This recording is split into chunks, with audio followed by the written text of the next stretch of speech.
اللہ تبارک و تعالیٰ کی عبادت کا تذکرہ کیا گیا تھا کہ اعبدوا اللہ ولا تشرکوا بہ شیئا، کہ لوگوں اللہ کی عبادت کرو اور اس کے ساتھ کسی کو شریک نہ ٹھہراؤ۔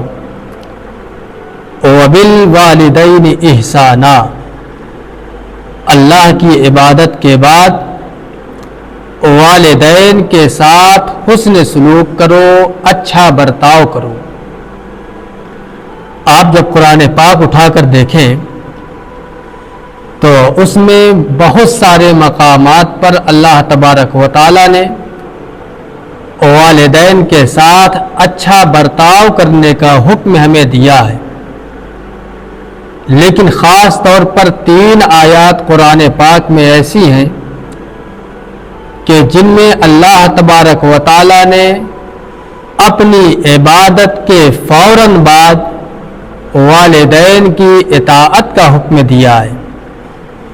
3 مقامات ایسے ہیں کہ جن میں اللہ تبارک و تعالیٰ نے اپنی عبادت کے فوراً بعد والدین کی اطاعت کا حکم دیا ہے۔ ان میں پہلی آیت ہے سورہ بقرہ کی آیت نمبر 83۔ وہاں پر اللہ تبارک و تعالیٰ نے اپنی عبادت کا حکم دیا اور ساتھ ہی ساتھ والدین کی اطاعت کا حکم دیا۔ اور دوسری آیت ہے سورہ بنی اسرائیل کی آیت نمبر 23، اور تیسری آیت ہے سورہ نساء کی آیت نمبر 36۔ ان 3 آیات میں اللہ تبارک و تعالیٰ نے اپنی عبادت کے ساتھ والدین کی اطاعت کا تذکرہ کیا ہے۔ مفسرین کرام نے اس کی بہت ساری وجہیں بیان کی ہیں کہ اللہ تبارک و تعالیٰ نے اپنی عبادت کے بعد والدین کی اطاعت کا حکم کیوں دیا ہے۔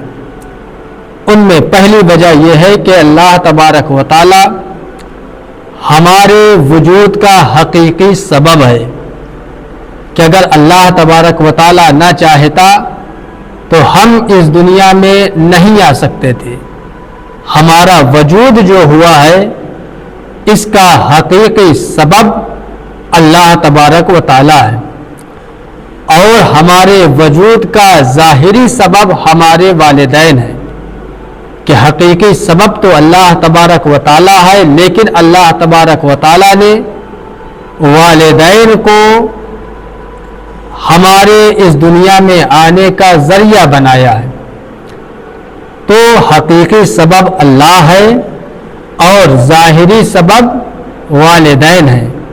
تو اسی وجہ سے اللہ تبارک و تعالیٰ نے اپنی عبادت کے بعد اپنے والدین کی اطاعت کا حکم دیا، تاکہ جو حقیقی سبب ہے اس کا شکر بھی ادا ہو اور جو ظاہری سبب ہے اس کا شکر بھی ادا ہو جائے۔ اور دوسری وجہ یہ بیان کی گئی کہ ایک انسان پر احسان کرنے والے کا شکر ادا کرنا واجب ہے۔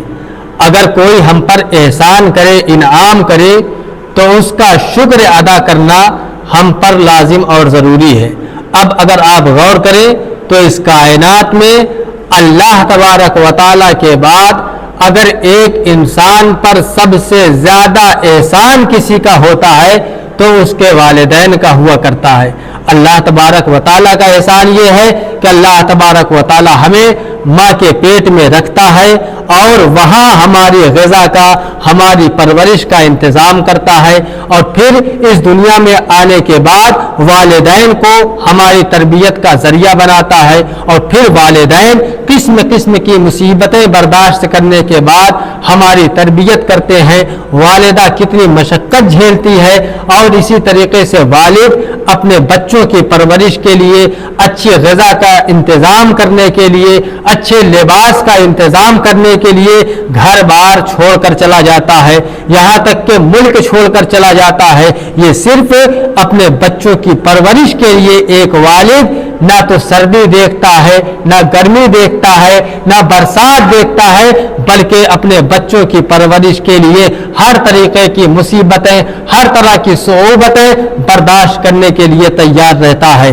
تو ایک اللہ کا احسان انسان پر ہوتا ہے، اور اللہ تعالیٰ کے بعد سب سے زیادہ احسان ایک انسان پر اس کے والدین کا ہوا کرتا ہے۔ تو اسی وجہ سے اللہ تبارک و تعالیٰ نے اپنی عبادت کا حکم دیا اور اس کے فوراً بعد والدین کی اطاعت کا حکم دیا، والدین کے ساتھ اچھا برتاؤ کرنے کا حکم دیا، تاکہ جہاں ایک انسان اپنے مالک حقیقی کا شکر گزار بن جائے، وہیں اپنے والدین کا بھی شکر گزار بندہ بنے، اور جو اس کے اوپر واجب ہے یعنی احسان کا شکر ادا کرنا، اس کا شکر بھی اس کی طرف سے ادا ہو جائے۔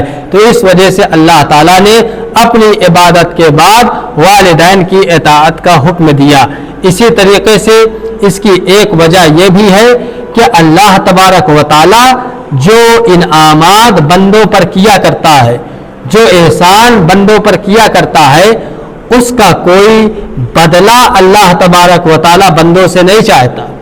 بغیر کسی بدلے کے، بغیر کسی غرض کے اللہ تبارک و تعالیٰ بندوں پر احسان کیا کرتا ہے، انہیں رزق فراہم کیا کرتا ہے۔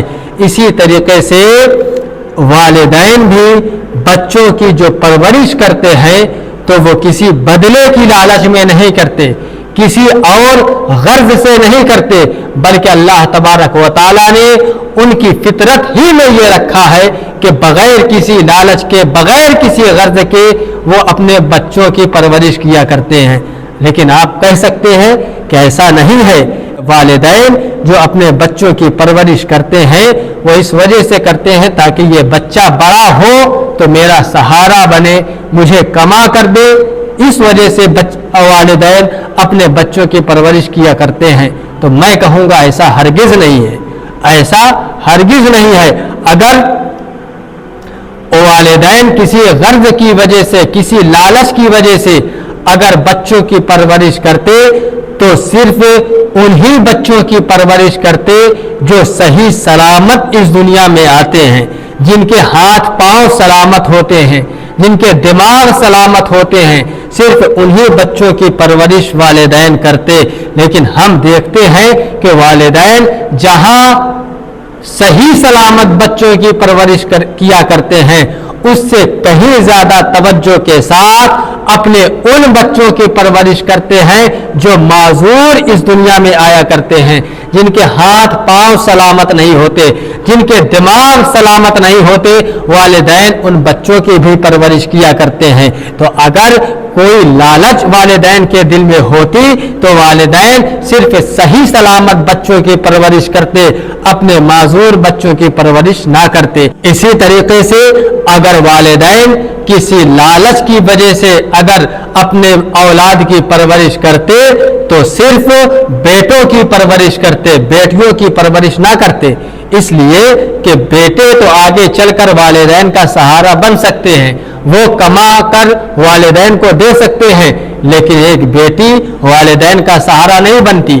وہ دوسرے کے گھر چلی جاتی ہے اور ساتھ ساتھ والدین کی دولت بھی لے کر جاتی ہے۔ تو اگر والدین کسی لالچ کی وجہ سے بچوں کی پرورش کرتے تو صرف بیٹوں کی پرورش کرتے، بیٹیوں کی پرورش نہ کرتے۔ لیکن ہم دیکھتے ہیں کہ والدین جس طرح بیٹے کی پرورش کرتے ہیں اس سے کہیں زیادہ لاڈ پیار کے ساتھ اپنے بیٹیوں کی پرورش کرتے ہیں۔ تو اسی وجہ سے اللہ تبارک و تعالیٰ نے اپنی عبادت کے بعد والدین کی اطاعت کا حکم دیا، کیونکہ جس طرح اللہ تبارک و تعالیٰ اپنے بندوں پر جو احسان کیا کرتا ہے اس میں کوئی غرض نہیں ہوتی، کوئی لالچ نہیں ہوتی، اسی طریقے سے والدین بھی جو اپنی اولاد کی پرورش کرتے ہیں تو اس میں بھی اولاد سے کوئی امید رکھ کر پرورش نہیں کرتے، کوئی لالچ رکھ کر پرورش نہیں کرتے، بلکہ بغیر کسی لالچ اور بغیر کسی امید کے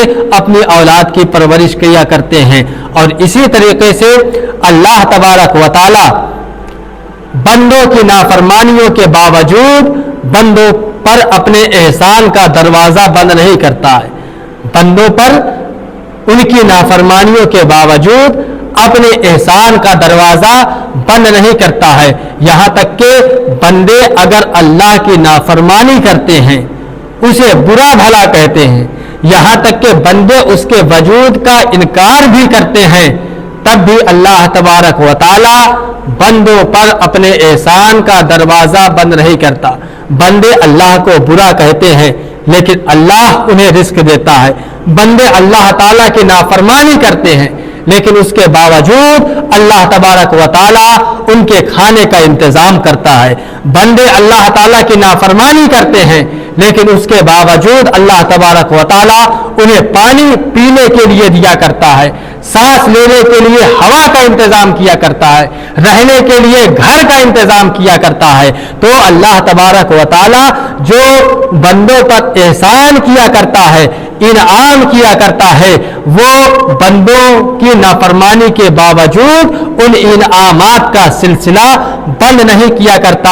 اسی طریقے سے والدین بھی ہیں کہ اگر اولاد والدین کی نافرمانی کرے، اولاد اگر والدین کا کہنا نہ مانے، یہاں تک کہ اگر اولاد والدین کو گالی دے دے، والدین کے اوپر ہاتھ اٹھا دے، تب بھی والدین اپنی اولاد سے احسانات کا دروازہ بند نہیں کرتے، بلکہ جس طرح پہلے اپنے بچوں کی فکر کیا کرتے ہیں، اپنے بچوں سے محبت کیا کرتے ہیں، اپنے بچوں کے خیال رکھا کرتے ہیں، اسی طریقے سے بچوں کی نافرمانی کے باوجود والدین اپنے بچوں کی اسی طریقے سے خدمت کرتے ہیں، اسی طریقے سے خیال رکھتے ہیں اور اسی طریقے سے اپنے بچوں سے محبت کیا کرتے ہیں۔ تو اللہ تبارک و تعالی جس طرح ان نافرمانیوں کے باوجود احسانات کا دروازہ بند نہیں کرتا، اسی طریقے سے والدین بھی نافرمانیوں کے باوجود اپنی اولاد سے احسانات کا دروازہ بند نہیں کرتے ہیں۔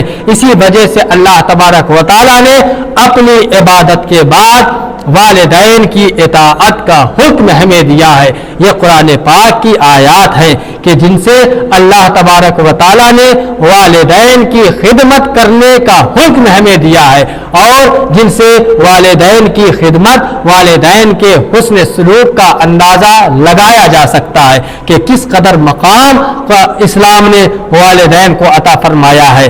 اب اگر ہم حدیث کی طرف جائیں تو بے شمار حدیثیں ایسی ہیں کہ جن میں اللہ کے حبیب صلی اللہ علیہ وسلم نے والدین کے ساتھ حسن سلوک کا حکم دیا ہے۔ حسن سلوک کا مطلب کہ والدین کی خدمت کی جائے، ان کے سامنے بلند آواز سے بات نہ کی جائے، ان کی شان میں بے ادبی نہ کی جائے اور طاقت کے مطابق ان پر خرچ کیا جائے، اور اسی طریقے سے انہیں ایسی بات نہ کی جائے جن سے ان کے دل کو ٹھیس پہنچے، ان کے دل کو تکلیف ہو۔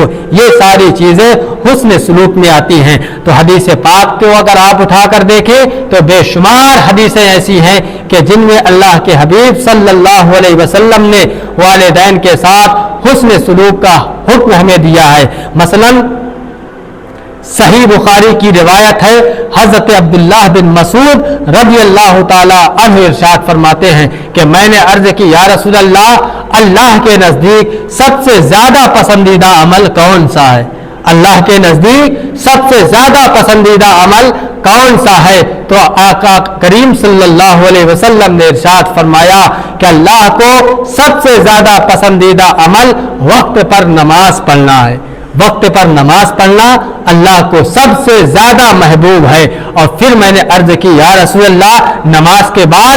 تو آقا نے ارشاد فرمایا کہ نماز کے بعد اللہ کے نزدیک سب سے زیادہ پسندیدہ عمل والدین کے ساتھ حسن سلوک کرنا ہے۔ پھر میں نے عرض کی یا رسول اللہ اس کے بعد؟ آقا نے ارشاد فرمایا کہ والدین کے ساتھ حسن سلوک کے بعد سب سے زیادہ پسندیدہ عمل اللہ کے نزدیک اللہ کی راہ میں جہاد کرنا ہے۔ اللہ کی راہ میں جہاد کرنا ہے۔ تو اس حدیث پاک میں آپ دیکھیں کہ اللہ کے رسول صلی اللہ علیہ وسلم نے سب سے پہلے اللہ کا حق بیان فرمایا کہ اللہ کا حق سب سے پہلے ہے، اس کی عبادت کی جائے، وقت پر نماز کی ادائیگی کی جائے، یہ اللہ کا حق ہے۔ اور پھر اس کے بعد جب انسانوں کی طرف آئے تو فرمایا کہ نماز کے بعد سب سے زیادہ پسندیدہ عمل اللہ تبارک و تعالیٰ کو والدین کی اطاعت کرنا ہے۔ والدین کی اطاعت کرنا، اور پھر اس کے بعد جہاد کا تذکرہ کیا۔ اس سے معلوم ہوا کہ اللہ کی راہ میں جہاد کرنے سے افضل عمل والدین کے ساتھ حسن سلوک کرنا ہے۔ اور اس کی تائید دوسری حدیثوں سے بھی ہوتی ہے کہ ایک صحابی آئے، عرض کی یا رسول اللہ میں جہاد کرنا چاہتا ہوں، اللہ کی راہ میں لڑنا چاہتا ہوں۔ آقا نے فرمایا کہ یہ بتاؤ کہ کیا تمہارے والدین زندہ ہیں؟ انہوں نے عرض کی یا رسول اللہ ہاں میرے والدین زندہ ہیں۔ آقا نے فرمایا جاؤ اپنے والدین کی خدمت کرو، والدین کی خدمت تمہارے لیے جہاد سے افضل ہے، والدین کی خدمت تمہارے لیے جہاد سے افضل ہے۔ اور اسی طریقے سے بہت ساری روایات ہیں، انشاءاللہ اگلے جمعہ صرف روایات آپ کے سامنے پیش کی جائیں گی کہ جن میں صرف والدین کی خدمت، والدین کی اطاعت کا حکم ہمیں دیا گیا ہے۔ اللہ تعالیٰ سے دعا ہے کہ اللہ تعالیٰ ہمیں والدین کی اطاعت کرنے، ان کی خدمت کرنے کی توفیق عطا فرمائے۔ وما علینا الا البلاغ۔ السلام علیکم۔